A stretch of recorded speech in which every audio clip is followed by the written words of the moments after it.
I know this video might not be typical for my channel, but since I've been sharing my journey into becoming a self-employed artist and growing my career online over the past 10 years, can you believe that? This new stage is something that I also think could be important to share and navigate together. And I know that at least a few of you are in a similar boat to me at the moment, so I hope that you at least find it interesting or maybe even useful to know how I'm planning on taking time off for maternity leave very soon. So at the time of filming, I'm about to be 36 weeks pregnant, so 4 weeks till my due date, 1 week left of work planned into the schedule. Baby will actually be full term in 1 week, and that is when my sister was born, and babies in my family do tend to come early.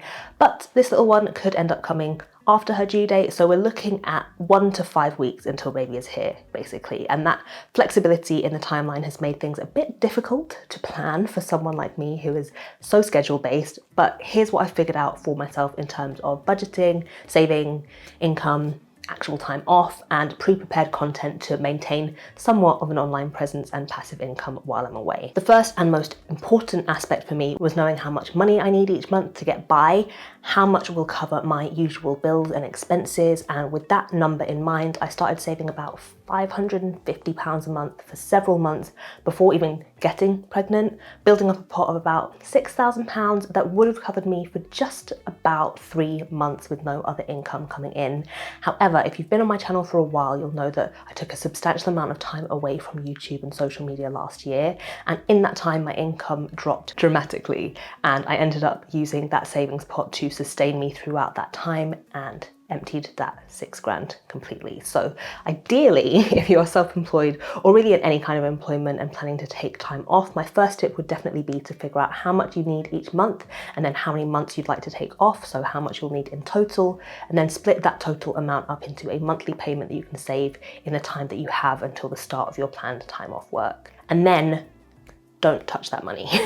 Don't do what I did. That £6,000 would have covered me for a full 3 months off, not working at all, but since that is off the table, let's look at what else I've been planning. The first step was still really important because now I know how much I need to be earning every month to stay afloat, and since I would still need money coming in, I decided to start preparing content to keep my workflow moving and generating income even when I'm not actively at work. Again, I looked at the time period of 3 months worth of work and planned a content schedule of 2 videos a month for Patreon, 2 videos a month for YouTube, and monthly artwork and prints for Patreon as well. And over the past month, 2 months, and into the next week, I have been blocking in time to create all of those things and get them scheduled to go live automatically.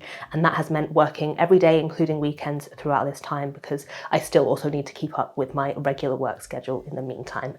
But once it's all done, it kind of kills 2 birds with 1 stone, keeping content coming up semi-regularly on my channel to please the algorithm. And my numbers are still recovering from the time I took off last year, so I know firsthand what effect disappearing entirely can have, and also a steady flow of income close to what I have now. Now, even though I'll have content going up in my absence, I still won't be active online, and that will have an impact on how much I'm earning. So I will be supplementing my income with the government provided maternity allowance. So maternity allowance is the self-employed version of statutory maternity pay here in the UK. So if you're in traditional employment, as in not self-employed, the channel Home with Shan has some really useful breakdowns and information on how the leave and the payments work for that. With maternity allowance, you can get between £27 and £172 a week, up to 39 weeks if you're self-employed, and payments can start up to 11 weeks before your baby is due. How much you get depends on how many Class 2 national insurance contributions you've made in the 66 weeks before your baby is due. I will leave the government website below for more detailed info. But for me, hopefully, that means about £600 a month, and to claim it I need to send in a form along with my proof of income, proof of ID, stuff like that, and like the MAP-B1 certificate you get from your midwife about halfway through your pregnancy.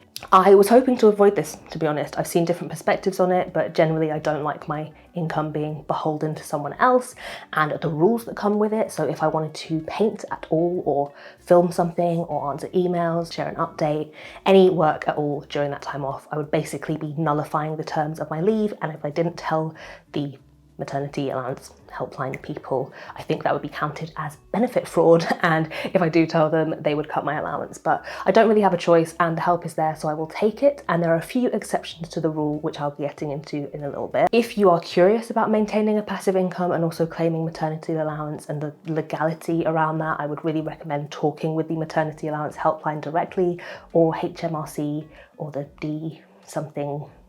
DWP or whatever they're called, just so that you're not getting in trouble. As far as I know, they're okay with money coming into your accounts while you're off work, but you absolutely cannot be doing work during that time off. But the guidelines could change, so always talk to a professional before you make any decisions or claims. So as I've alluded to, I'm looking at taking 3 months off entirely and then maybe coming back part-time for a few months after that, depending on how things are going and if that's financially viable. Otherwise, I would be back full-time. And as I said, the start date I have scheduled for my leave is 1 week from now, so 1 to 4 weeks before baby actually arrives. And in that waiting time, and then for the next month once baby is here, I won't be working at all, like not even thinking about it. After a month, I might want to check my emails, respond to comments, share updates with you guys, and so I'll be using something called KIT days, which stands for Keeping in Touch days. Keeping in Touch days can be used if you're self-employed or if you have an employer. Basically, you can work for up to 10 days within your maternity leave block without using your maternity leave payments.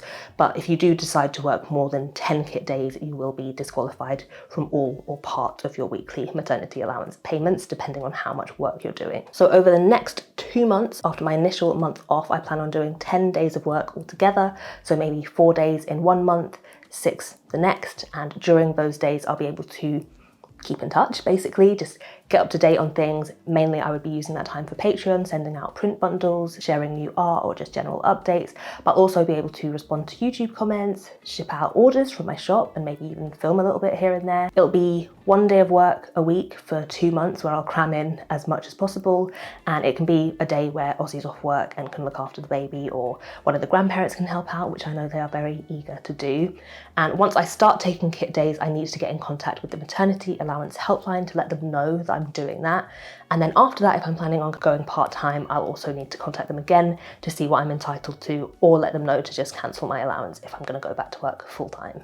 Obviously, I have never had a baby before, so I don't know if I'll feel ready to go back to work after 3 months, but this plan allows me to have some quality time off, ease back into things, stay on top of things while I'm off, and hopefully be able to keep earning enough to survive. And I know that I'm very lucky to even be able to take time off, so I'm really grateful for that. It's going to be interesting. This whole next stage of life is going to be interesting. So if you have found this video useful at all, if you did something different for your maternity leave, or if you're just interested in how my life and career will change with baby, then please do leave a comment below. I will still be around to respond to comments for the rest of this week. Other than that, like the video, subscribe. Thank you so much for watching, and I'll see you soon for the next one. Bye.